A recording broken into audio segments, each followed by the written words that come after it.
नमस्कार दोस्तों, मैं मेघा वर्मा स्वागत करती हूं भिल्लौर ब्रेकिंग न्यूज में। आइए नजर डालते हैं इस वक्त की कुछ खास खबरों पर।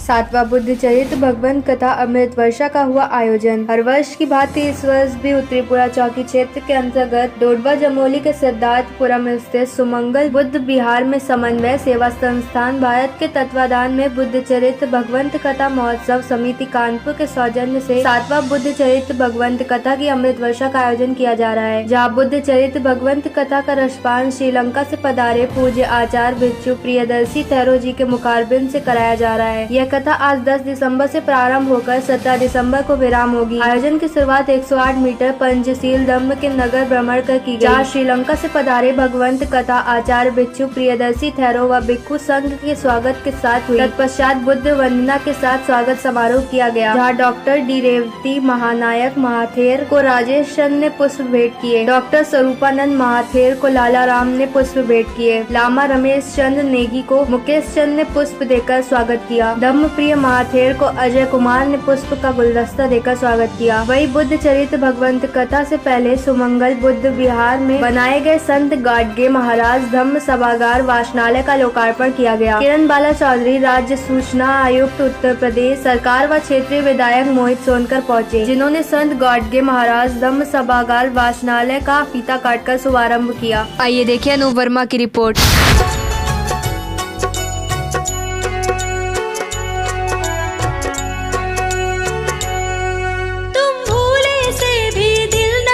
का दुखाना कभी गलत राह पर तुम देखो नहीं जाना। यही है बुद्ध की वाणी, बुद्ध स्वामी की वाणी। यही है बुद्ध की वाणी, बुद्ध स्वामी की वाणी। कभी सत्य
सुनने के लिए आप सभी लोगों ने अपना हर तरह से कीमती समय निकाल करके आप सभी लोग यहाँ पे विराजमान हुए हैं।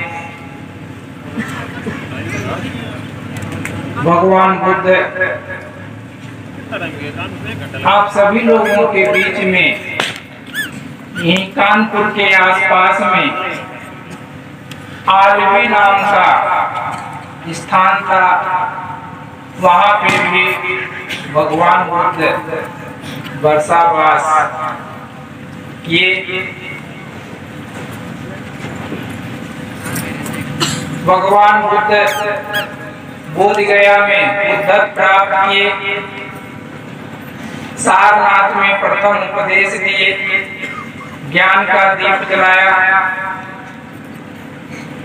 और उस ज्ञान का दीप आज पूरे विश्व के दुनिया में कोने कोने तक प्रकाश फैला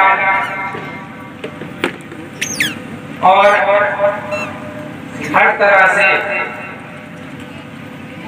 भगवान बुद्ध की वाणी, भगवान बुद्ध का धम्म पूरी दुनिया में गूंज रहा है।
जिन धर्मों का उन्होंने जो है उपदेश दिया, उससे एक ही बात सामने आती है कि वो दुख से ही, मतलब जो संसार के दुख हैं उससे उठ चुके थे। अब उस दुख को हटाने के लिए उन्होंने कर्म त्याग किया और फिर 6 वर्ष की कठोर तपस्या के बाद उन्होंने जो बोधि की प्राप्ति की। बोधि और कुछ है नहीं, बोधि मतलब शिक्षा का जो अंतिम स्वरूप, जो सारे दुखों को दूर करने का उपाय को समय रूप से जानता है, अच्छी तरह से जानता है। हम लोग को दुख किस बात का, दुख कोई आपको दे नहीं रहा है। हम लोग जो हैं दुखी इसलिए हैं कि हम लोग कोई समस्या, उसका सोल्यूशन नहीं जानते। तो वो सोल्यूशन कैसे जानेगा जब तक आप में बुद्धि पैदा नहीं होती, आप में प्रज्ञा पैदा नहीं होती, आप विपश्यना नहीं करेंगे।